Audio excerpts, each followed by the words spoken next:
आप देख रहे हैं नेटवर्क 33 राजकुमार के साथ। तो चलिए बढ़ते हैं आज की कहानी की ओर। घर से निकलते ही मेरे फ़ोन की रिंग बजी। जब कॉल देखा तो वो मेरे दोस्त का फ़ोन था। मैंने फ़ोन उठाते हुए उससे कहा, हाँ राहुल, सुबह सुबह कैसे याद किया? तो उसने कहा, यार मुझे तुझसे अकेले में कुछ पर्सनल बात करनी है। तू एक काम कर, मुझे 1 घंटे बाद पुरानी बिल्डिंग के पीछे मिल। उसकी बात काटते हुए मैंने उसे समझाते हुए कहा, यार देख, अभी तो मैं काम पर जा रहा हूँ, शाम को ही मिलूँगा।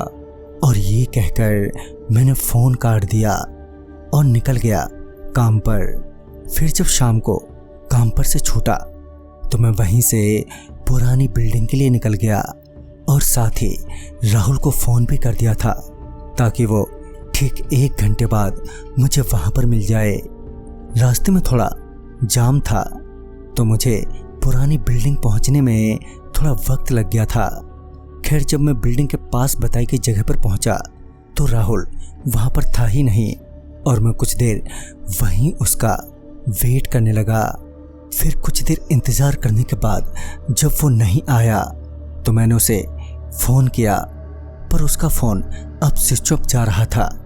मेरे 2-3 बार कॉल लगाने के बाद भी उसका फ़ोन नहीं लगा तो मैंने वहाँ से जाना ही ठीक समझा और मैं अपना हेलमेट उठाकर आगे बढ़ा ही था कि मुझे बिल्डिंग के ऊपर से कुछ टूटने की आवाज़ सुनाई दी। और फिर जब मैंने ऊपर देखा तो पाया कि खिड़की का कांच टूटकर नीचे गिरा है, पर मुझे खिड़की के कांच पर लाल खून जैसा निशान दिखा। तो मैंने उसे गौर से देखा तो मैं ये सोचने लगा कि शायद कोई कबूतर टकराया होगा, मगर वहाँ पर कबूतर जैसा कुछ दिखा ही नहीं। मैं अभी उस खिड़की की तरफ देख ही रहा था कि तभी एक जोर की चीख के साथ एक हाथ बाहर आकर गिरा, जिसे देखकर मैं बहुत ज़्यादा घबरा गया। मैं उस हाथ को देख ही रहा था कि तभी किसी ने मेरा नाम पुकारा और फिर जब मैंने ऊपर देखा तो मेरी आंखें फटी की फटी रह गईं। दरअसल मेरा दोस्त खून से लथपथ मुझे पुकारी जा रहा था।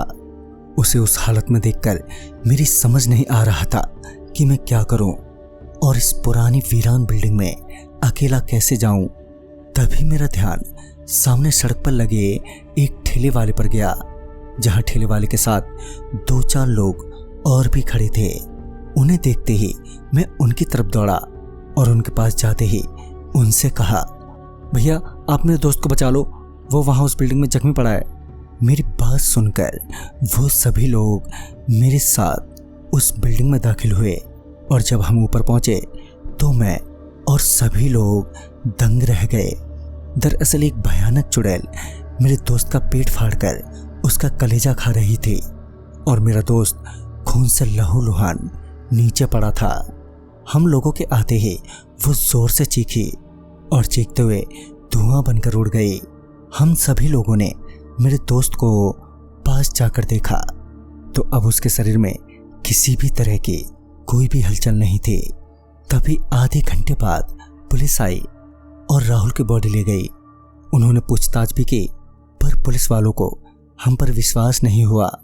फिर उस ठेले वाले ने बताया कि ये लड़का यानी कि राहुल कई दिनों से इस बिल्डिंग के ओर पास घूमता था और उसने 1-2 बार अंदर जाने की भी कोशिश की, मगर ठेले वाले ने उसे डरा धमकाकर वहाँ से भगा दिया था। शायद वो मुझे इस चुड़ैल के बारे में ही कुछ बताना चाहता था जो उसे लड़की के रूप में दिखाई देती थी। और साथ ही उस ठेले वाले ने बताया कि वो चुड़ैल यहीं की एक भीख मांगने वाली औरत थी, जिसे कुछ हरामी लड़के इस बिल्डिंग में ले आए और उल्टा सीधा करके बाद में उसे जान से मार दिया था। तब से रात के वक्त इस बिल्डिंग में अजीब सी आवाज़ें आती हैं। ये सब जानने के बाद मुझे अपने दोस्त को लेकर बहुत दुख हो रहा था और उदास मन से उस रात मैं अपने घर पहुंचा। तो दोस्तों इस कहानी में बस इतना ही। तब तक के लिए बाय एंड टेक केयर।